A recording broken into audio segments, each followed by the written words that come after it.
administrator and most currently as the regional director for business development. Previously, she worked at Delta Medical Center as director of senior care and the executive director of business development and marketing. Prior to Delta, she served as administrator for St. John's Hospital Psychiatric Pavilion in San Angelo, Texas. She currently serves on the board of directors for the Alzheimer's and Dementia Services and immediate past president. She serves on the board of directors for the Professional Network on Aging as legislative chair and is a past president of that organization. She is a past president of Creative Aging of the Mid-South, Business and Professional Women of Tennessee, the Ruth Mackey Cancer Foundation, and the Sales Club of Memphis. Lynn's additional community involvement includes hosting a cable talk show, Health Awareness, on WYPL television, volunteering for the United Way of the Mid-South on the Funds Allocation Committee, and delivering presentations to health, churches, and civic organizations on topics including coping with depression, managing stress, leadership, team building, brain health, and building communication skills. She was awarded the 2017 Bob Bernstein Senior Advocacy Award by the Professional Network on Aging. And with how busy she is, I am just surprised and delighted that she made time for us today to speak with us about coping with change. Thank you, Mary Lou. Can you hear me? Everybody hear me okay? All right, well, this is a little interesting, just as any presentation is. When you're not able to get a lot of response. So if it looks like I'm fading fast, somebody unmute their mics and laugh or cry or do something. But anyway, it's great to be with you today. Let me tell you what happened to me just this morning. You know, Facebook can be your true friend or your true enemy. But this morning, I don't do a lot of those tests, you know, that say, can you tell the difference in the dogs, or look at this word puzzle or whatever. I just don't do those things. I don't know why I don't do them. I just don't. But this morning, there was one of those word things, and I just did it. And it said the first three words you find will make the difference in your life, or will give you direction for your life, or whatever. And so I did it. And guess what the first three words were that I found? Change, strength, breakthrough. And I loved that. And I thought, what a great day for that to happen, because that's some of what I'm going to be talking about today. Let me start by saying there are many things about me, same with you, that we just can't change. We can't change who we were born to. We can't change what we look like. There are some changes we can make down the road, but for the most part, we are who we are. We can't change how tall or how short we are. I'm sitting on about 3 pillows here. If I fall over and crash, Joe, Mary Lou, somebody pick this up, okay? Because that could happen, because I'm much shorter than it looks like.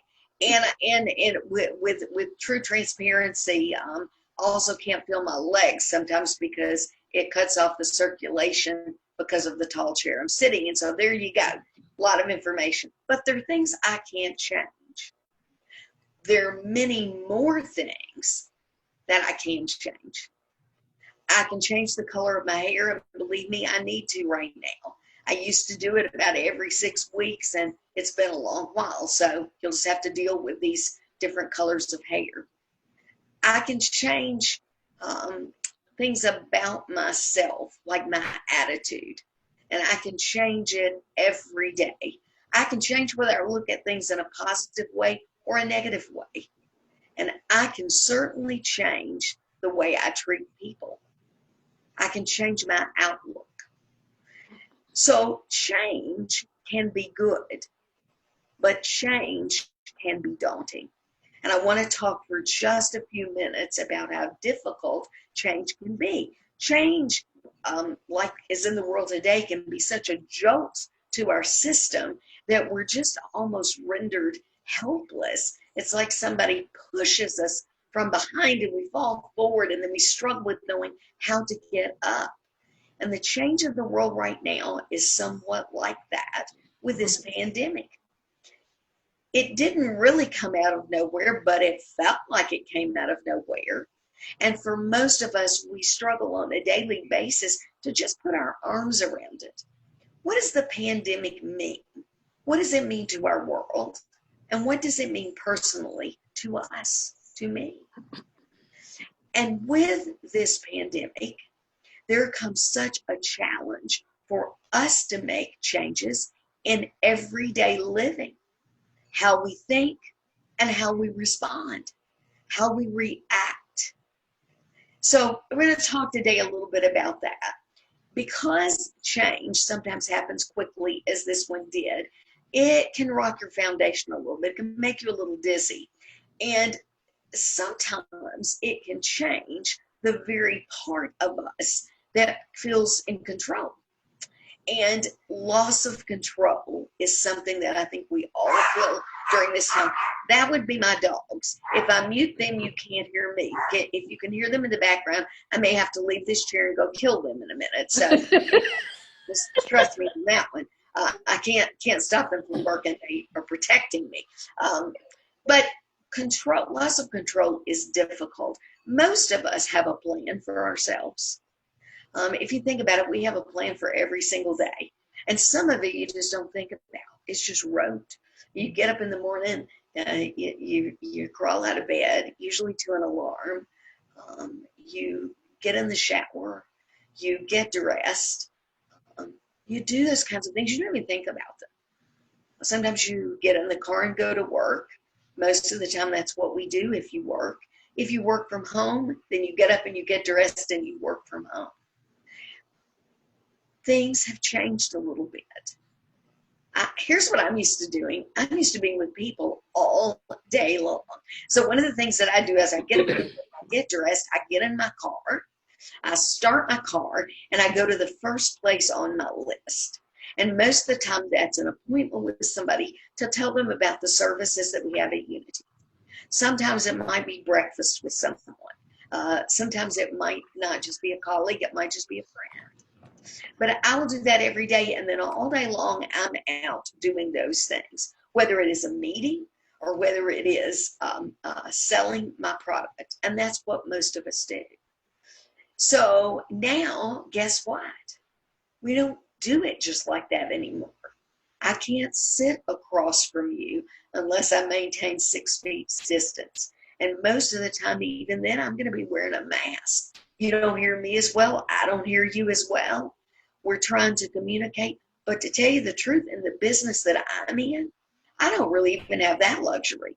Nobody wants to see me coming in a long-term healthcare facility, in a skilled nursing, in an assisted living, in an independent living. Those are the places I'm working. Guess what? Those people don't want to see me. And guess what? I don't really want to see them. So things have changed for me. Let me talk just a little bit about that change. So it used to be that I did the same thing pretty much every day with different players. Now I'm at home a lot of the time. And when I'm out, I'm delivering something to those people. I'm not seeing them. I'll get an email from them later, but I don't have the ability to talk face to face. And for a real talker, and I'm one of those, it could get a little bit lonely. And sometimes you question yourself. Am I doing everything right? Because change has happened and we're a little bit out of control. When it very first started, my husband sat here because his office is right here. I sat in the kitchen in my laptop, and we worked and we didn't talk. And that's kind of not like us. But we couldn't. We had to sort of separate things out. It was a change. And it was a change that we had to learn to control, or it controlled us. So things are different. COVID makes us feel out of control. We're scared of what's happening next. Let me ask you this. How many times do you turn on the TV and then immediately turn it off? Because you really don't want to hear what it's saying. You really don't want to. Mary Lou, you, Joe, you, lots of you out there are raising your hand because, oh my goodness, it's scary. But some good things have happened with change. And I want to talk about those for a little while because we have to embrace those and we have to take those and make them work for us. So one of the things that's happened is we learned to Zoom. How many Zoom meetings are you involved in? How many Microsoft Team meetings are you involved in? Google Meet. How many times do you a day do something different than you've ever done before? And believe it or not, for a lot of you, and probably all of you, we're beginning to feel a level of comfort with it.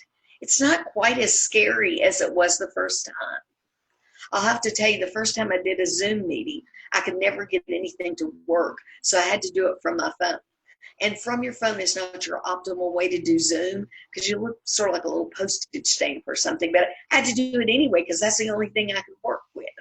Now I'm learning to do better. I don't always like how I look on Zoom, but it is the way things are, and I'm learning to accept that. This is different for me. I'm used to being in a room and, you know, where people respond. And thank you for those of you who raised your hands, but I'm used to doing that.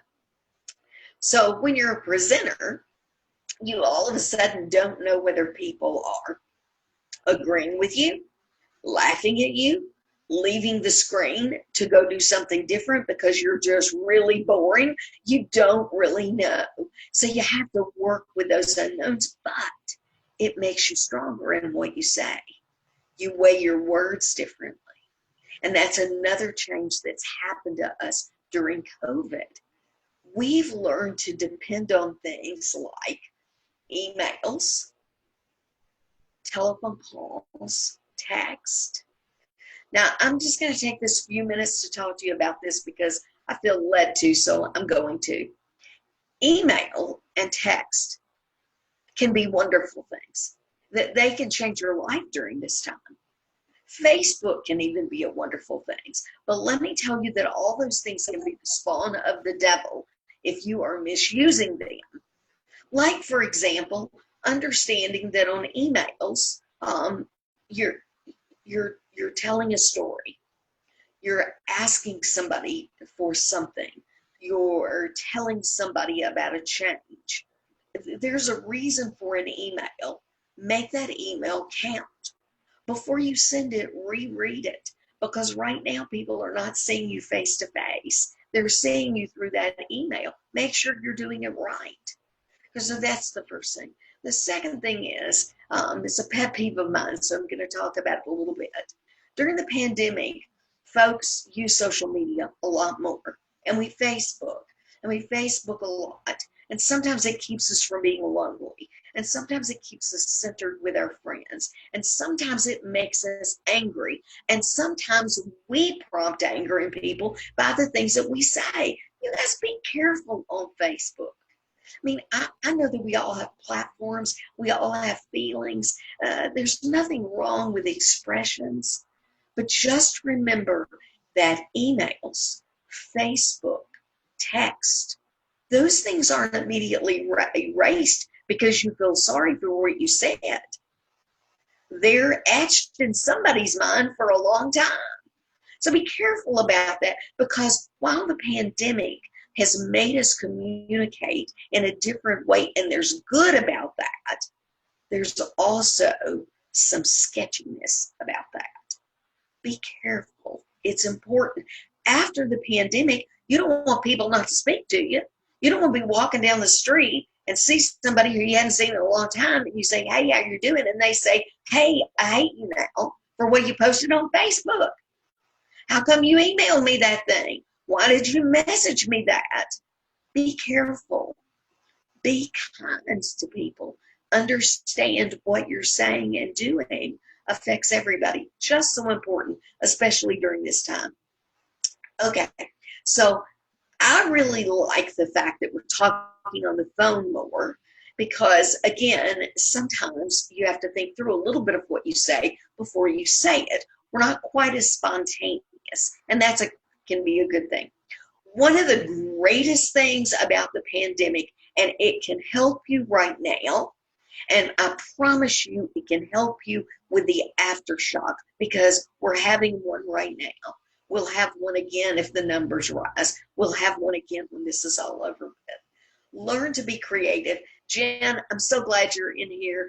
Jen Roberts, a close friend of mine, and she's wonderful. She's with Creative Aging, and I'm going to tell you right now, learn to be creative. Do you know how important that is? Creativity. Learn to take what you've got and be creative with it.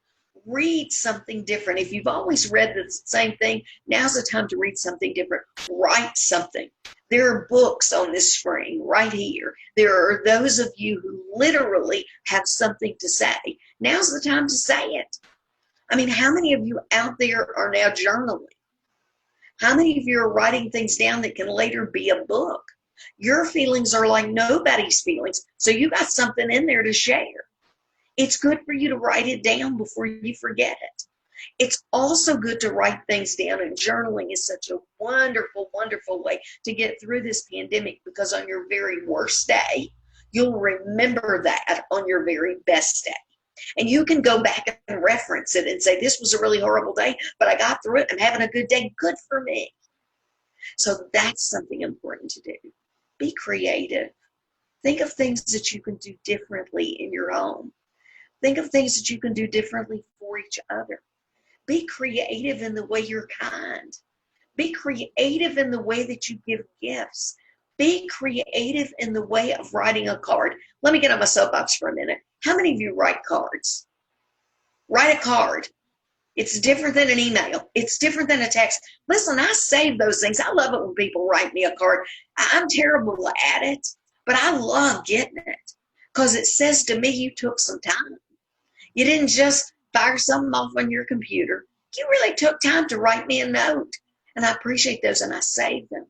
Right now is a good time to be a creative writing person, not only in what you're doing, but how you're doing it.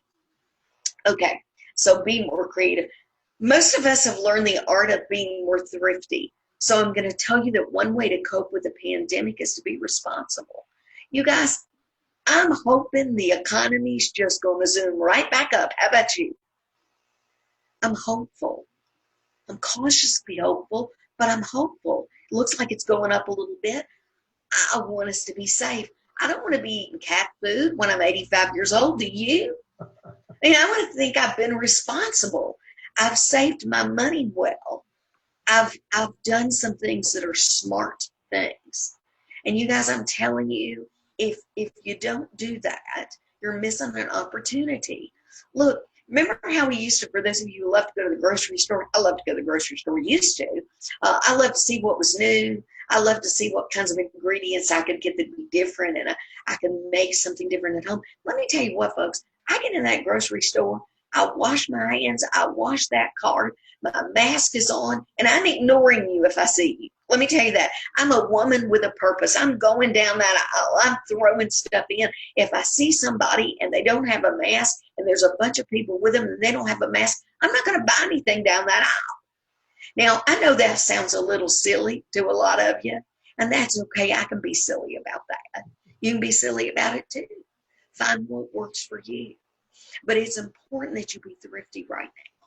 It's important that all these folks here on this screen who have services that you can attach to in a thrifty way, and I'm going to tell you what, you'll save money. So it's important that you do that. Next thing, we've learned to face our fears head on. And you guys, we have to continue to do that. Got to check my time. Am I doing okay out there on time? Everything good? Okay. We've learned to face our fears, and we need to do that. Facing fears is unbelievably important. The fear of this pandemic, because it is a fear of the unknown, is something that we have to learn to do every day. We're afraid of things we don't understand. We're afraid of things that threaten us. Now, you guys, we are living in a world that's threatening. This pandemic, again, is threatening to us. But here's the thing. There are some things you can do not to be afraid. And that is the one thing I said earlier. Don't be glued to your television set. Oh my gosh, everybody's saying different stuff anyway. Who do you believe? If you turn on one channel, it's one thing, another channel, it's another thing. Find one source that feels good to you and watch it limited. Limited. And be supportive of each other about fears. If I have a fear, don't make fun of that fear. Whether it's on Facebook or email or face-to-face with a mask, don't make fun of that. Because my fear is genuinely my fear. And don't make fun of others' fears. Just accept it, encourage them, and move on with that. I can't tell you how important that is. Okay, next thing. Some things we can do. I want you to grab these things. I want you to hold on to these things. And I want you to use these things on a daily basis. These are things that I do. They make me feel better. I hope they're going to make you feel better. First thing, remember that almost everything is temporary. What you feel right this minute, you're not going to feel 5 minutes from now. And when we get off this call, you won't feel the same way either. You will feel differently almost every 5 minutes. Things begin to change, sometimes minute by minute. Now, here's the scary thing about that. We react based on what we're feeling at the moment, even though it might be temporary. That's why we get in trouble. You guys, that's why we're in trouble with relationships. We say whatever we think, or we spew out anger and venom, or we do things like that. And then later on we think, yikes, I don't even feel that way anymore. Wow, how come I did that? Well, you did that because you didn't think. And the one thing you have to do in a pandemic is, you should be doing it all the time, but every single thing we have to think through. Is this the right thing to do? Is this the wrong thing to do? And use your better impulses for that. And don't react. Let things brew a little bit. I always say if you're angry or distressed, if you're depressed, if you're sad, those things will probably pass. Now, I'm going to speak to you as a counselor. If those things don't pass, get some help for them. You hear what I'm saying? Seriously. If this thing has bummed you out so much, don't feel bad about that. Just get some help from it. For it. And I can help you with that. I mean, I can help you find somebody. I can help you attach to somebody, but get some help with that. Right now, let me talk to you. I think you probably all are doing this in the right way, but I know folks like Mary Lou, who's in the healthcare industry, Tom, some of the rest of you folks, I know you know this. People don't always take their medicines at this time. You know what I'm saying? It's like, I don't need this. I'll just let it go. Or this is expensive, I won't buy it. I can't tell you how important it is to take your medicine. I had somebody tell me, now this was nobody on this call, please don't repeat this because it may be somebody we all know, but I had somebody tell me that they really weren't taking their blood pressure medicine much because the pandemic had sort of slowed everything down and they thought their blood pressure was okay. Thought? You think your blood pressure is okay? Somebody put you on that blood pressure medicine for a reason. You better call them before you take yourself off of it. Does that make sense? Take your medicines. Let me talk to you about something else that's threatening to us. I don't know about any of the rest of you guys, but gosh, the joy of my life is sitting on a patio with some chips and dips and about half of a margarita. I don't drink much and I'm not pretty, even less pretty when I drink. So I'm very careful with that. But that's a joy of my life. Okay, so I can't do that right now. So the worst thing I can do is to sort of emulate that experience at home with 2 or 3 martinis or margaritas or whatever I like to drink when I'm not driving. Because let me tell you why, folks. Alcohol depresses your central nervous system. If you're depressed and you drink, you will be more depressed. Don't know whether you believe it or not, but read up on it. I can promise you it's the truth. Same thing with pharmaceutical drugs. Don't take too much medicine. If it's not prescribed for you, don't take it. I don't care how many people it is prescribed to. If your name is not on the bottle, it's not yours. Don't do it. Okay? So that's important to know during change. Okay, I'm just going to keep on going, but I'm going very rapidly because I'm looking at my time here. Learn to self-soothe. It is important that you take care of yourself, and mindfulness is a part of that. It is important that you are able to create a little corner that's comfortable to you wherever that is, in your home, in your car, in the park, wherever, that you can go and sort of unwind. That's an important thing. And the other thing is, while you're self-soothing, tell yourself some positive things about yourself. Relaxation and positive imagery is very important right now. Contracting and relaxing your muscles. Wish I had time to do some of that with you. I don't today, but it is important that you read up on that and you do it. Thinking positive thoughts. Some of you do yoga, cool thing. Some of you just do self-relaxation, deep breathing, taking 10 deep breaths, breathing in and exhaling out really slowly, that breath.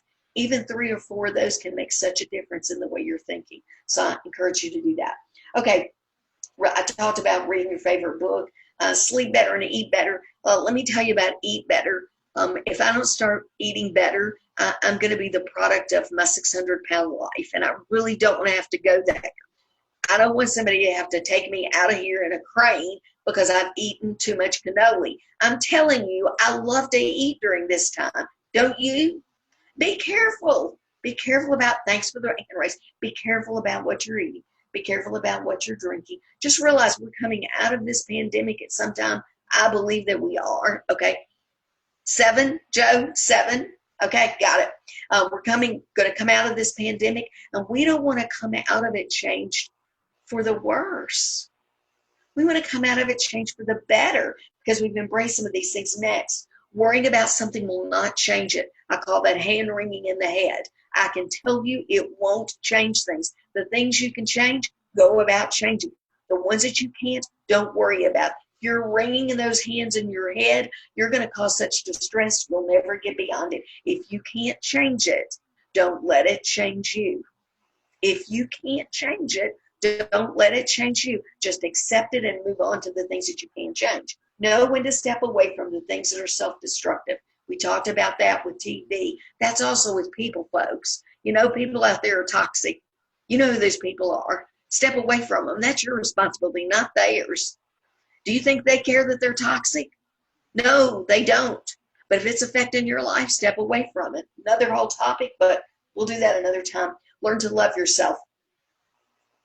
Congratulate yourself on how good you are. Congratulate yourself on what you're doing, because you're not going to get a lot of applause these days. So just go after telling yourself, I'm a good person. I'm doing good things. I'm going to continue to do it. And I like me. And if I don't like me, let me hurry and find some things about me to like, because you better like yourself. In the grand scheme of things, you know it's all you. In the grand scheme of things, when you're left with nobody, you're left with yourself. So do that. Now, here's what I'm going to leave you with. Listen to this. I'm going to read this. And then if you want this document, I'm going to email it to Joe and Mary Lou. They can email it to you. Okay? When the pandemic is over, we will be left with what we have invested with during this time. What we've invested in during this time is what we will be left with. We will once again settle into a new normal. And life may never be totally the same. And that might be okay. That really might be all right. We will have to relearn some systems. We'll have to relearn them. We'll have to relearn some skills that were once routine and are now foreign to us, alien to us. Hopefully, we will keep the good that we learned, and we will embrace the opportunity to restore the good things that we have missed. Now, last 3 words I'm going to leave you with. Change, strength, breakthrough. Thank you.